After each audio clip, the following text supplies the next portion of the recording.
to the hour on time, every time.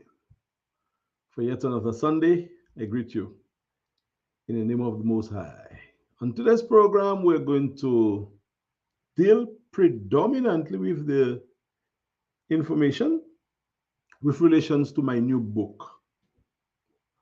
So if you're here, you are going to really get the entire gist of what the book is about. I will not actually tell you everything that I expect you to purchase the book and to read the book, but I will set you up for a wonderful experience with the book. That's the highlight of my program today. I also wanted to touch base with Shelley and Trilogy, the two youths who have been working with youths for the past 2 weeks. The event came to an end yesterday with a prize giving ceremony, a summer workshop for young people, and about 5 songs came out of that workshop in 2 weeks.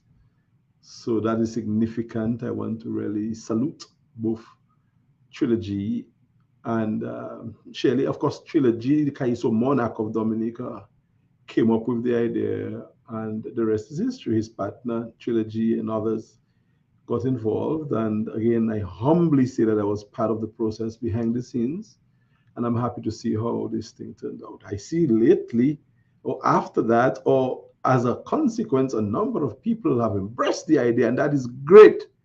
That's what good ideas do. They bring people together. So I really want to highlight for Dinah Frampton, for Fuse, my dear sister and friend and colleague, um, who actually was able to bring some friends together to finance, sponsor a child. And Fafuse was there at the prize giving ceremony to do her bit as well. She did a live with Trilogy, and that was fantastic. So I recognize you, Fafuse, and people like Steinman. That man is he's to me Dominica's darling in every aspect. Continues to give everything that he has, but God blesses him with things that he do not have. So when he gives, he gets, and that's how I think the sign man Ibrahim Brohim is able to survive. That I think is the magic. The magic is in giving, because when you give, you get. He doesn't really have unlimited resources, but he just finds the way to give. And the Bible says that God likes a cheerful giver. So the sign man gets as much as he receives, sometimes tenfold. So sign man, continue giving genuinely as you have, and you will get forever. And also DBS Radio was on top of the action. They gave good coverage to the events. So I want to salute DBS for embracing the idea, as well as the Dominican Calypso Association. I see Shalene came to represent as vice president, the middle presentation of cash to a deserving child. So I just wanted to say that from a vantage point of seeing this thing as a mustard seed, as an idea to see it mushroom into this great success, Trilogy, you're a true king, and your legacy was established with this PPPT, put pen on paper, put pen to paper, sorry, which is going to be bigger and better next year. I guarantee you that you're going to have many more children. You're going to need some. You're going to be needing some more facilitators. This is going to be the summer gig moving forward. And in 10 years' time, we can look back and say, 10 years ago, here's what happened. 10 years from now, we have maybe another 50 writers, and we have products of the workshop now creating music and making money on music. So, Trilogy, I just want to ask the Most High to bless you, to guide you. You have established yourself. You have announced that you know what it is that you are in.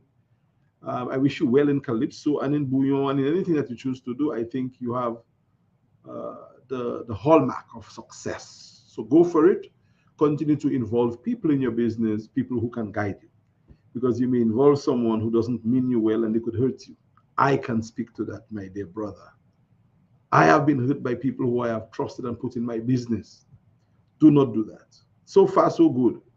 Vet the people, vet them again before you get them involved in your business. And after you get them involved, still watch them, because people will try to hurt you because of selfish greed and poor diluted vision. But you're onto a good start. I wish you well. Well done.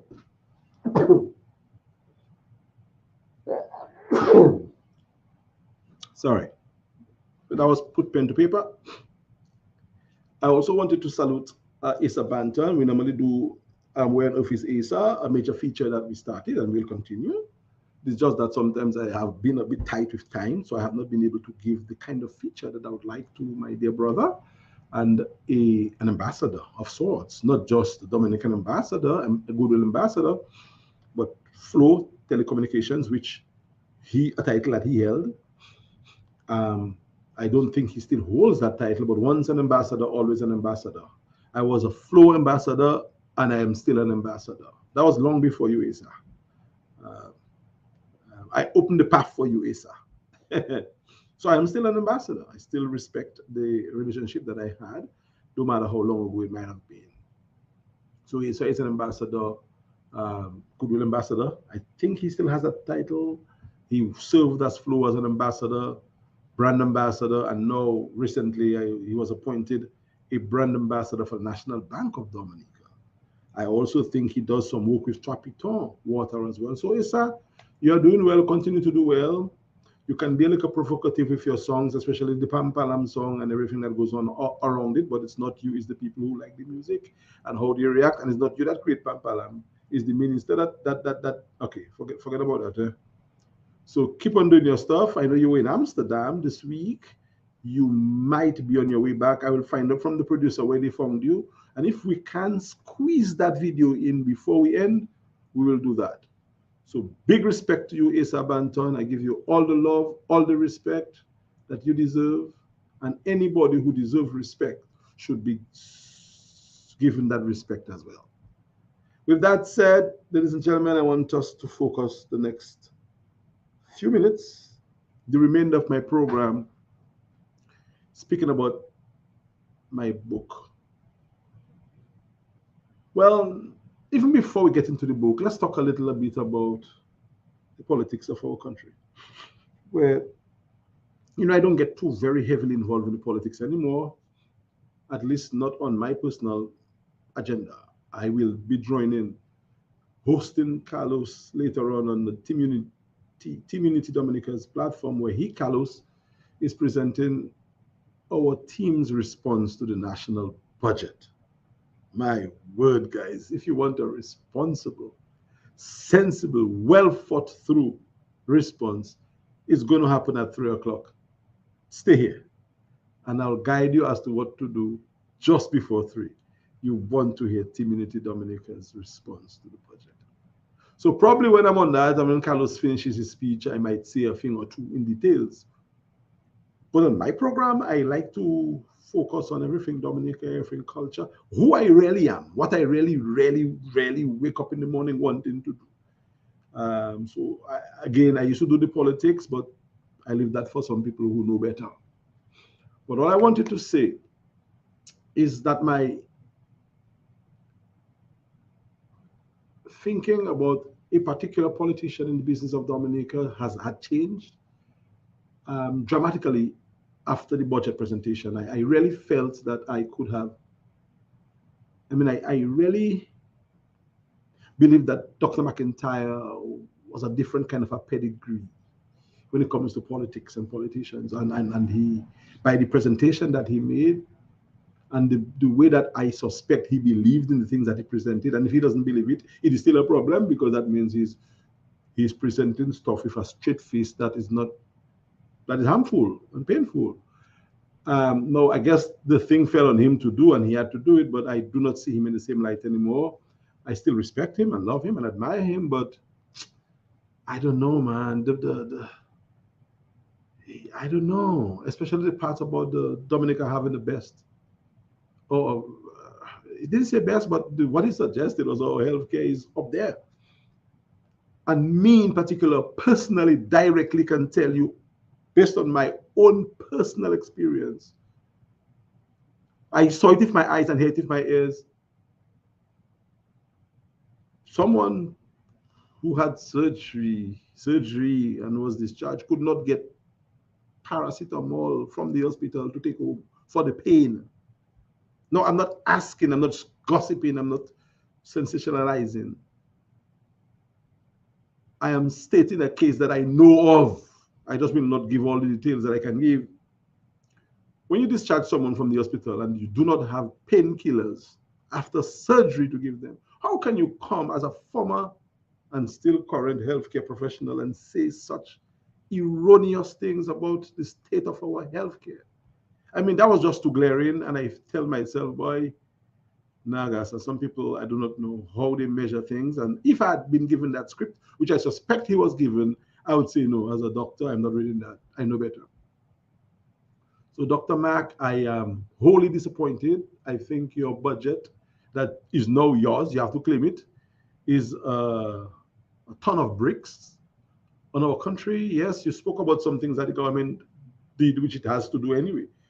Government must do certain things, is a standard thing. But what imaginary project have you done for the past 20 plus years to show us that you have created a difference in people's lives? Nothing other than the basic things. Raise a little salary, they give a little money, they make a, what is that? Build a little marina, do a little something. These are things that government do. Build a road repair, school, build healthcare, health centers. These are standard things. Show me the imaginary program in healthcare in your field that you would have done that you can say, okay, here it is. We did something that is sustainable. Nothing. So I am very, very bitterly disappointed in the man, one of the guys who I think were one of the better ones. I guess maybe you were given the bitter chalice and you had to drink it, but I would not have read certain things in that budget. And that thing about the credit unions, oh my word. How I mean, really? I know you guys are going to rethink that. There's no way government can, in a straight face and seriously implement that. No, I know the government is in trouble. I know the government is in trouble. I know that. I know our economy is in shambles. I know we might go belly up, but do not take advantage on the credit unions. Give those cooperative institutions a break. If you slap those tax on those institutions, guess what? They have no choice but to slap it on us. Alas, we us again. So I will maybe say a little bit more about that if Carlos gives me a chance on the Team Unity Dominica's platform. But I just had to, on my program today, mention my great disappointment with you, Dr. McIntyre. I think you continue to be a great, wonderful person, but watch it, sir. Watch it. I think I expected more. And I honestly, even if I was given a speech, I would say, look, sir, or ma'am, whoever gives you the speech, let us tweak that a bit. I think we should change the language there. We should. Let it be your speech, but I heard the Prime Minister in your speech. How could that be now? I heard the 20th budget presentation by the Honorable Prime Minister of Dominica. That wasn't you, Dr. Mack. That wasn't you. You should make it you. Anyway, so that is that. Dr. Mack, I no loss loving. It's just that I just felt I had to say that because, nah. When people disappoint people, people have to tell them. And if I disappoint anybody, tell me same way, Not not disappoint in the sense that somebody tell you, Alex, say you must find it for yourself, working with me, seeing what I did, and disappoint you and show me where, and I'll say, okay, I'm sorry, and we'll fix it, we'll work it out. But your budget was a problem. And I mentioned two little areas where I think there's a problem. And that's what it is. You're a politician, you're a public figure like me. You should be able to take that. You must. So that is that. Let's talk about my book right now. Dame Eugenia Unedited. The book is available on Amazon. I share a link on my page. You can click on the link, go to Amazon, purchase the book in different formats. There is the paperback, there is the ebook, there is the audiobook that should be approved anytime soon, and there is the hardcover. So the book is available in 4 formats. The paperback format is like $29, $30. Most people who do not live in the US, who have been speaking to me since I made my representation on Dr. Triffy's program on Friday, And I've already thanked Dr. Trifi publicly. I'm going to thank her again because that program just gave me a different kind of feeling. It liberated me, first of all, and then more people started contacting me, different kind of people. In fact, Chris Bugunu is a person who I will respond to his call anytime and every time. He called me after the program, and I'm not able to get back to Chris as yet. Chris, this is because of the number of calls. And I say, you know what? I will get to my brother. Let me deal with those backlog before. So honestly, Chris, since Friday, I've been dealing with phone calls, inquiries, and stuff like that. That's why your brother has not called you back. But I'll call you back. Give me another day or so I can clear up the demands that has been made on me, and I will get back to you, my dear brother. So Dr. Trifi, your program did that. Your program gave me the kind of attention that I got when I was heading that program for the relief for Erica Relief. I was the president of the movement here, and we were raising funds, and people was calling me from north, south, east, and west. I got that same kind of feeling after the interview. People felt it was an honest interview, that they got information, that they saw things so differently, that they saw me in the light that they always thought I was in a different light for some. So they saw clarity, they understood certain things better now. So thank you, Dr. Trifi, for doing that and for giving me, allowing me the opportunity to stand on a different platform. And because for the past year or two there, it had been tough for me. But your program did a lot for me, and I thank you for that. So as I said, that I spoke a little bit about the book on your platform. And another thing again, Dr. Trifi, you're an amazing young lady. You didn't even go into the book. You let me do it. You say, look, it's okay. You can go ahead and do it on your program. And anybody else would have gotten the opportunity to would have grabbed the book and talk about the book, but you didn't. You allow me to do it, and I want to thank you again for that. Your humility is just contagious. So I'm here to talk about the book, to give you some insights as to what to expect from the book. So as I was saying, the book is now available in different formats on Amazon. And those of you who are in Dominica who have been calling me steady, when are the books going to be in Dominica? I think before summer ends, you will have the books in Dominica in paperback. But outside of that, you can buy an e-copy of the book on Kindle, Amazon, for like $12. If I were you, I'd get it because I have it. I'm going to show you. That's my phone here. That's my book here. So I purchased it because Amazon doesn't give you anything for free. So I bought the book, and I have my book on my Kindle. So purchase it, guys, just $12, and you would have the book in soft copy that you could read. And the good thing about it is you could read it on any other platform that you put your Kindle app. As long as you have your credentials, you could read it from different sources. So get it. Get the book, purchase it now. Go to Amazon, pay $12 US, and you have the book. And then when it gets to J's and the other places in Dominica, you can get the hard copy, because I'm a hard copy book kind of a fella too. I like to feel things. So the book is available. It's, I think, a wonderful book. And I want to speak about the backstory of the book, and then to speak about the people who got involved in the process. The backstory. I still do work at DBS. And I explained that on Dr. Trifi's program, how that is the case. And when I started working there in 1996, I developed a program called Positively Dominica, which featured people the way Ferdinand Frampton is actually doing now. In fact, Ferdinand credited me for doing something similar before she started. Again, that's one thing if we use. She do not play, to give her credit. Although her father was the one who taught me and mentored me, but she remembered that I did this thing that she is doing in a different way, and she gave me credit for that. And that's what we should learn to do, to give credit where credit is due. That's why Ferdinand will go places in her program and in life too. Because when you give, like Brohim, you get.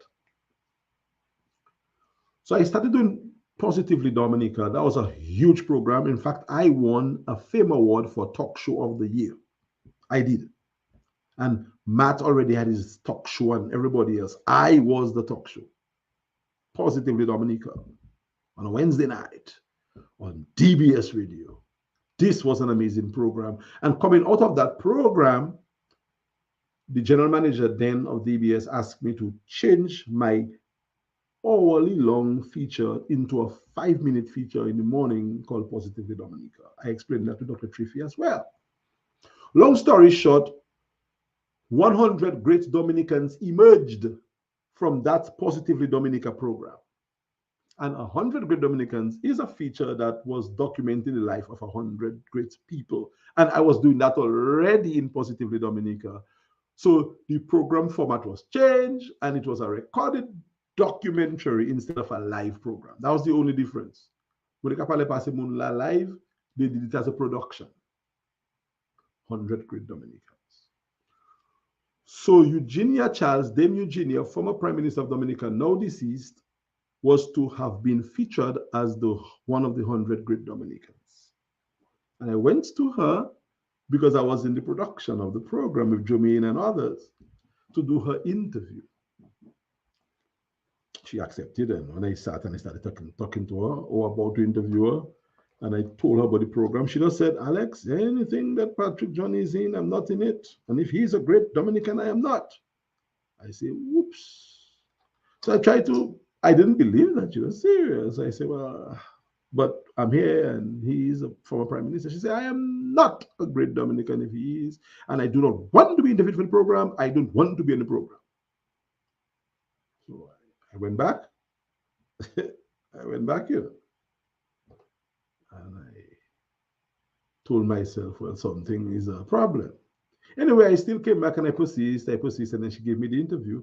But after the interview, she told me she don't want it aired on Positively on 100 Great Dominicans. She demanded that again. So I obeyed her wishes. That was in 1999, 3 years after, because by Positively Dominica had started, the 100 Great Dominicans was introduced, and then time to interview Mamu. So I completed a 2-hour interview, which was done at her house, and I cannot use it because she said don't use it on the program. I have the information there. I don't think Mrs. Brown didn't have an answer to it. I myself had to figure out what to do. So I put the tape in archives. And I started thinking, well, what do I do? What do I do? So it has been almost 25 years. And I decided, you know what? I started transcribing the book a long time ago. Tamisha Toussaint was the first person who started reading. And she started and I just seen, she worked with me in my business, Powell Enterprises, or officers at the Privo Cinema in Roseau. And she would come to work, and her job was to do the secretarial duties and also to transcribe the tapes. And I would see Tamisha open up her eyes every now and then. Oh, gee. So I realized that that book has a little fire behind it. And then I started reading what she was doing, and I said, but gee, you mean she really said all of that? So long story short, it took a few years. Tamisha left the job. Powell does not exist the way it existed before. I continued transcribing on my own because I want to get the book at least transcribed. Never planned to do a release of a book. So it took me some years because I cannot type as quickly as the people who are typists. And I have to take my time and tack. So guys, it took some time. And I did not send my MP3 to any machine or any professional to type. So Tamisha did most of it, but I did the rest of it. And the book was transcribed by Tamisha and I by hand. And so a lot of sweat equity went into the book. And I would have read that book over maybe around 300-400 times already, over and over again, because I want to make sure that everything is there. So that is how the transcript for the book, or the manuscript for the book, emerged by the transcription of the interview that I did with Dame Eugenia in September 1999. So we have the interview now, and I decided, boy, probably we should do something about it. So the idea of a legacy series came about, and I remember I discussed it with one other person before. And I said, you know, when I was a broadcaster, I had interviewed every prime minister of Dominica. chief minister, premier. So I interviewed Frank Barron. I interviewed Libla. I will tell you about Libla's interview at some other time. On tape too, when people could not get a taped interview from Libla, I got one. I also interviewed Patrick John. Well, I had a project where I spent 20 years of my life researching and interviewing Patrick John. Incidentally, his book shall be the second book in the series. I interviewed Mr. Edison James. I interviewed Pierre Charles. I should say Mr. Pierre Charles and Mr. Patrick John. I say Mr. Edison James. I interviewed Rosie Douglas, Mr. Douglas, and Dame Eugenia. I didn't interview OJ, although I tried, but OJ Serafin, I don't know why. I never got the privilege to interview him. He served as an interim prime minister. That makes him prime minister, but there will not be a book specifically on him. His book is sandwiched between Patrick John's book and Dame Eugenia's book. That's why he's sandwiched. Because that's where he was anyway. So he will be featured, but there is no book per se on him. The second book is on Patrick John. So the only leader of Dominica that I didn't interview is the Honorable Prime Minister, the current Prime Minister, Mr. Skerritt. And it's not for lack of trying. Because I did try to interview him for Positively Dominica. He said no. I also wrote to him about interviewing him to document his life, and he never responded. And I wrote by letter. I hope I get him on tape for his feature. His book or his feature will be the 6th book in my series. So we have some time. And I hope to get the interview because I have everybody else on record. So the Dominica Political Leadership Legacy Series is a 10-year project that I decided to launch in August. Now we are ahead of August, but we already launching the August event. So for 10 years, between now and 2033, August, we would have released all the books about the leaders who would have served. There might be another leader. I think there will be another leader by that time, I hope.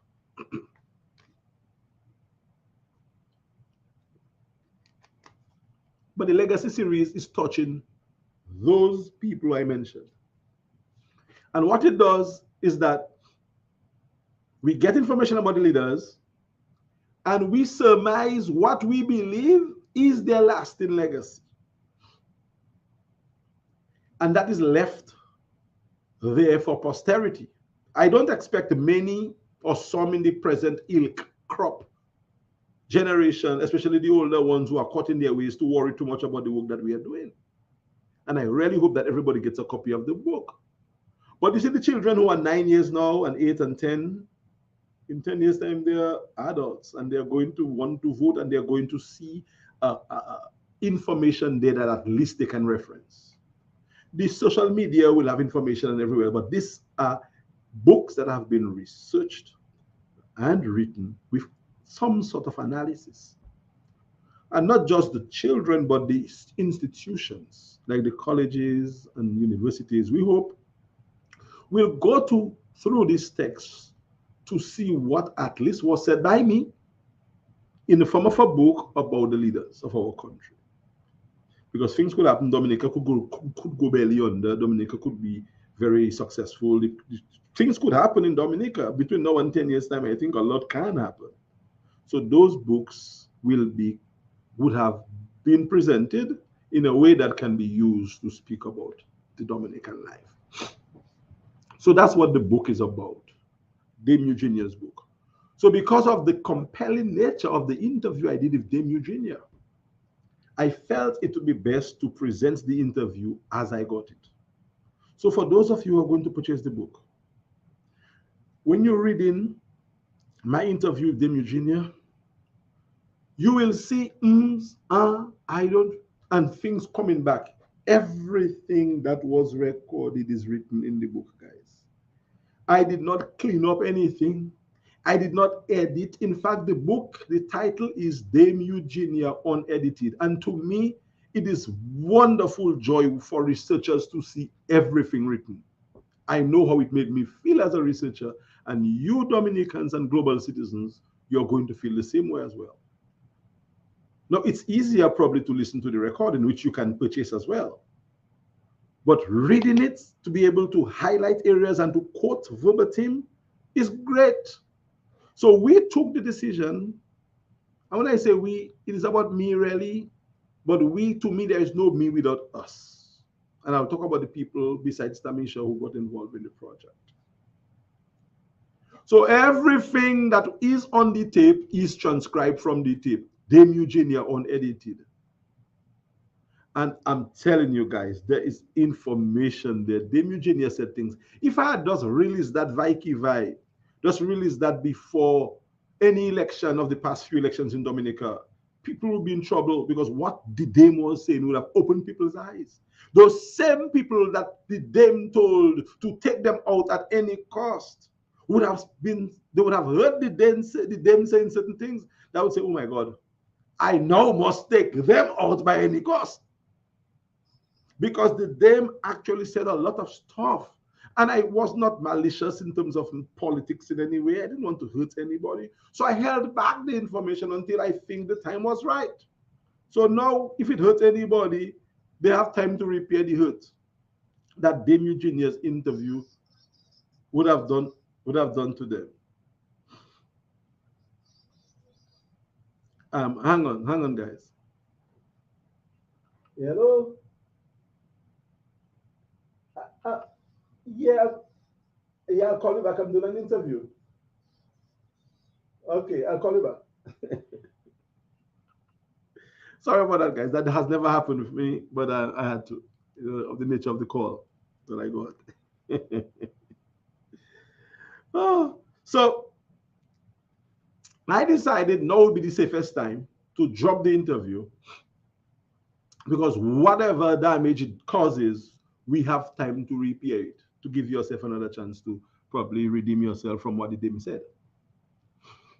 So the book is over 200 and something page long, mainly the transcription of the interview. There is a foreword to the book, which was written by my eternal friend and brother, Gordon Henderson. When Gordon Henderson heard of the book idea, he said, I want to do something. And Gordon has had had some interference, some involvement with Dame Eugenia's father, J.B. Charles. Not just once, he also had some business with the government too, and that's in the afterword, I think, or the forward, somewhere there about the afterword. So Gordon embraced the idea, and I said, can you please write the forward? And Gordon consented, and he wrote the forward. So you will read a very wonderful forward done by Gordon. In the introduction to the book, I spoke about the back end, what happened before the book was written. So it was necessary to speak about my life at DBS, the incidents and everything else, so I could show a clear path. Because things can happen later on, and then I would say, look, what is the claim? Look. So Gordon wrote the forward. I did the introduction. And Dr. Honeychurch, who had written a piece about Dame Eugenia, wrote the about her. He didn't write it for the book. He had written it before. I got it, saw it, wrote to him, got his permission to have it printed in the book to kind of give authenticity to the woman that we're discussing. He worked with her as well. He was a member of Dominica's delegation to England for independence, and he was a Freedom Party senator. He, I think, still is a Freedomite. So I thank him for that. I thank Gordon for that as well. So the book was written, and then, of course, we needed a little fresh pairs of eyes. So a number of people have looked at this book. But Nicole Georges Bennett is the most significant individual to have looked at the book. And she looked at it, listened to the recording, and her instruction was make sure that everything that is written is there. And Nicole was tempted to change certain things and drop certain words. I said, no, Nicole, everything must be there. Just make sure it is there. And she said, I see what you're going for, Lexi, and go for it. But I would have changed a few things. I said, no, we're not changing. We put in everything. And she says, I got you. I got it. So Nicole, thanks. You did a lot of work to give me the confidence, because I wasn't confident that this thing would have been a book. But all of that happened because of a gentleman called Sam George, aka Eli, TDN Radio, by way of Granford, residing in the great state of Texas. I had been speaking with publishers, and I may still work with those publishers. I think I will, because I have many books to come. So if I had conversation with you as a publisher and I didn't present this book with you, you never know. I'll do the other one or a few others. So don't feel too bad. But I could not work with Sam, Eli, whom I think I had played that interview once, and he had never stopped bothering me about that, telling me this can be a wonderful book. When are you going to do the book? I say, well, I'm talking to publishers now. He say, well, what about Amazon? I say, Amazon. I heard dreaded stories about Amazon. He say, you heard stories from people who didn't do their due diligence, just didn't understand the product. So he spoke with me for about an hour, and he kind of almost convinced me that I should do it. And then, you know what, I say, Sam, let's do it. And he has a business, G&G Enterprises, G&D Enterprises, that does those kind of information technology work. Sam had built a website for me that I paid him for, and other things that he did for me as well that I didn't pay him for. So he said, you know, Alex, let's do that, my brother. I will not charge you. I will do it for you, so that you see what is possible, and in the future you will pay me. So guys, do not go and say that Sam work for free and you can let him work for you for free. No. Sam, because he is someone who understands, he saw the value in my work, said, look, we're going to do it for that, and here's what. And Sam embraced me and tried to teach me the ropes. I didn't want to learn because it's too much to learn. So he generally did the work, the setting up, everything that has to do with that book being published today is Sam. So Sam, thank you. God is going to bless you. You're going to prosper, you and your family and your friends, because you gave me the opportunity to have my first full book published. I've published before articles and stuff, but as a book, and that book to kick off the 10-year series, that is amazing, and I will never forget you for that. So Sam is the magician behind this book being published. And if anybody wants to publish, contact me, or I can maybe give you G&D Enterprises information. Contact them. They will take care of you from the beginning to the end of your book. Even proofreading too, you know. Sam did all of that, you know. Sam is a major, you know. And giving idea too of how to write certain things and stuff like that. I mean, Sam, think about. So Sam is the magician behind that book, and a number of other people too as well. In terms of the audio version of the book, Tanya is the one who needs to be credited. I'm going to call her Tanya Green, because we all know her as Tanya Green. Sherman Green, I guess. Sherman Green Brown has a voice on her that is immaculate, I think, but Tanya Green does have a voice on her as well. So I called Tanya. I said, Tanya, can you please read the non-audio portions of the book for me as your contribution? And Tanya said, by all means. And Tanya engaged with Eli, Sam, and they have pretty much finished the read in great parts. And the audio version of the book will feature Tanya Green. She's reading the intro, the forward, the afterword, the conclusions, the legacy stuff, all of that. Because the book itself is audio because of the interview, but for it to be a true audio book, everything written in the book must be audio. Sam told me that again. I didn't know that. I thought you could just put the book and those people would read the introduction. Everything must be in audio. And Tanya, you stepped in to do that. Thank you. You see, I have no script, you know, guys. I'm speaking here from this because I know how the journey was, and I'm not going to forget anyone. Nobody, including my lovely daughter. I do not publish my children on social media. I do not do that. But Anaya Bruno played a major role in giving me a sort of perspective effective with my writing because she's a writer and a much better writer than I am. But she spent some time, not a lot of time, because young children do not have to spend much time on anything to figure it out. Pap, pap, pap, pap, Daddy, you should probably do that way. And boy, she'd give me a perspective that does change the vision of the book in terms of my contributions. And she also edited my work as well, parts of it. So, Anaya, you are part of it as well. Thank you. She's an amazing child. Again, as I said, I do not publish my children. I don't do it. So you may not have even seen her, but she's a side of a twin, Anaya and Rada. That's enough about my children on social media. So I thank her for that. Indira Telemark, my blood. I love her, you hear? She believes in me as well, and she literally sponsored the cost of the artwork. You see the wonderful picture? You're going to see that picture again in terms of what the book looks like. This is an artwork, original artwork done for the book by G. Evelyn from Guyana. So that work was imported out of Guyana. And I know this artist through my days in and around the media, and an editor of the Chronicle newspaper called Gwen Evelyn, who had us looking nice. So this is original, authentic, never been seen before.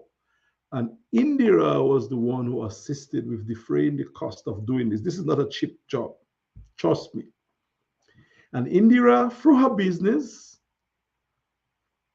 has also agreed to sponsor our road trip, because we're going to take this promotion of this book on the road, you know, guys. You're going to see me in Washington, in Illinois, I mean, just name it. And if you have a little Dominican group or club and you want me to come and have a conversation about aspects of the book and do some book sales, I will come. If I have to drive, I will drive, guys. This is the beginning of the promotion for the text, which will take me around the world, I hope, with this one and the other books in the series. So, Indira, thank you for what you did, for believing in the project, and for purchasing the book too. Incidentally, Gordon was the first to purchase the book. Gordon Henderson, Indira, and others follow. And while I'm giving thanks, let me say thanks also to Viva Mamu, someone who I don't know. Well, I guess I know Viva, but I do not have an identity for Viva. But you know, when somebody is incognito, and even through that, the incognito-ness, you can feel something about them. Viva is one of those people. And Viva is someone who I've shared stuff with and will probably share stuff with in the future. Knowing that whatever me and Viva talk about, when I say share, I mean the thing we discuss, is confidential. Even if Viva is what do you call it again? A pen name, what do you call it? I forget the title. A sobriquet or whatever it is. The right term does not come to mind right now. But I sent the link of the book to Viva before the book was presented publicly, because I believe in the work that Viva is doing. And Viva purchased the book with immediately and offered some feedback as well before we did some final edit. And some of Viva's work actually went into the book as well. So Viva, thanks. I didn't agree with certain things you said, but some of the things you said caused me to. And one of the things Viva said was we should maybe clean up the questions. We didn't really have to ask it the way it was actually asked. And Viva understood now why we did it that way. Because the title is Dame Eugenia Unedited. If you take anything out, you change the title. And the focus was on that. And I felt, why take it on my own to edit anything that the dame did? I mean, really? I'm going to interfere with the legacy of the lady? I can't do that. And Viva, who actually carries Viva Mamu because of his or her admiration for Mamu, understood that. And Viva is going to assist me with the promotion of the book as well. And has begun. Thank you, Viva, for doing that.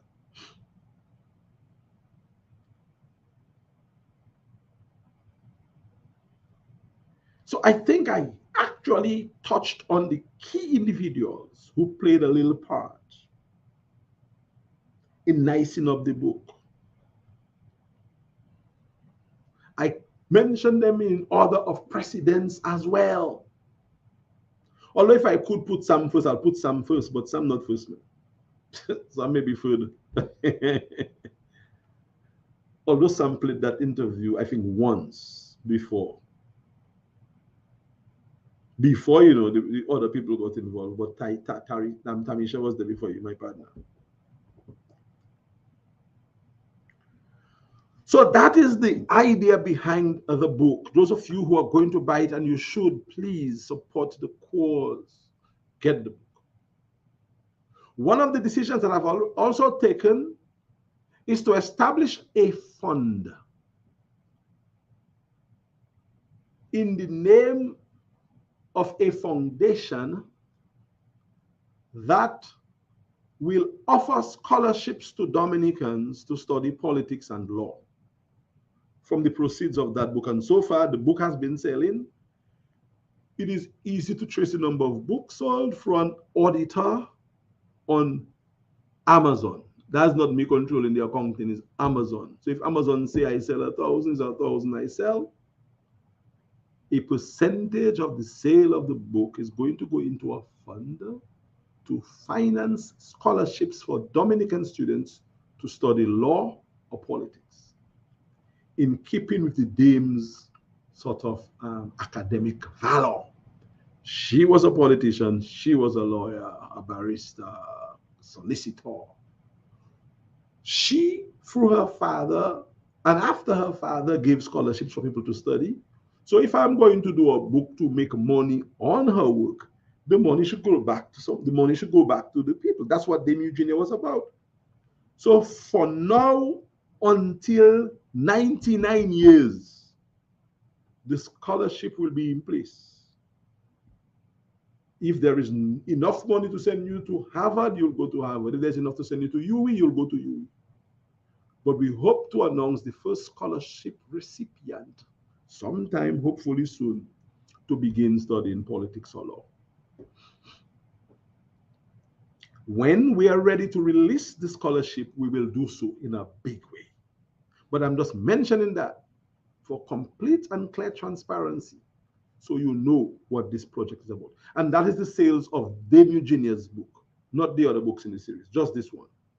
We may do a complete scholarship, but for now, the proceeds of the sale on the Dame Eugenia unedited book will help someone now and maybe in the future for 99 years to study. Because in 99 years from now, I will not be here. But the trust will continue in the name that it must continue, and people in the future will benefit from this venture. That is why it's important for you to support the venture, ladies and gentlemen. This is not about Alex making money. It's about we setting a path for the future generations. First of all, by documenting the information. Secondly, by creating an opportunity for there to be a continuity, because Dame Eugenia had a scholarship fund. Her father had a scholarship fund. So a project in her name must have a scholarship fund. The details will be worked out. Monies already are available for the fund because some books would have already been sold. And as they say, the rest of that will be taken care of at some other time. In terms of the analysis of this book and the other books in the series, as a professional, I will not be making any personal claim as to what I think about the people. That is for others who want to do that to do. I can do it if I want. But the focus on the legacy series is not on me putting the theoretical qualification on the work of the individuals. No, I do not want to do that. Probably in a conversation, let's say I am doing an interview or I'm presenting a lecture, which I would expect would follow a publication like this, not one, a few. I will speak a little bit about that.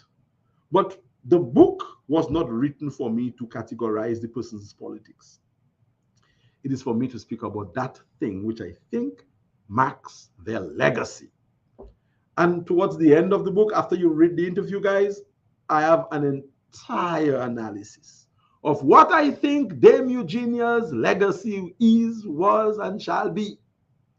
It is a bit provocative, I must warn you, because there's too much talk about legend. Everybody's a legendary. So I made an argument on what about what I think a legend is and what I think is legendary and why I think what I said was legendary about the Dame is and why certain things are not. That I think is going to be a really significant read. I spent a lot of time on it. I enjoyed reading it more than I even enjoyed writing it. You should enjoy reading that. And I want to hear what you think after you read it, because it is a legacy series and I deal with legacies, not anything else. We'll speak about Patrick John's legacy. We'll speak about Mr. James. Why do I always call him Mr. James? Man, I love and respect this man so much. We speak about Edison James' legacy. I love Patrick too and Baby Junior too, but there is something about Edison. You had to call him Edison. There is something about Mr. James that caused me to call him Mr. James. And I'm working at it, and I'll get there eventually. But I will talk about what I think his legacy is. I will do the same for Pierrot and Rosie. You see, I call Pierrot. Oh, Lord, man. I'll do the same for Mr. Charles and Mr. Douglas. And I'll offer the same courtesy to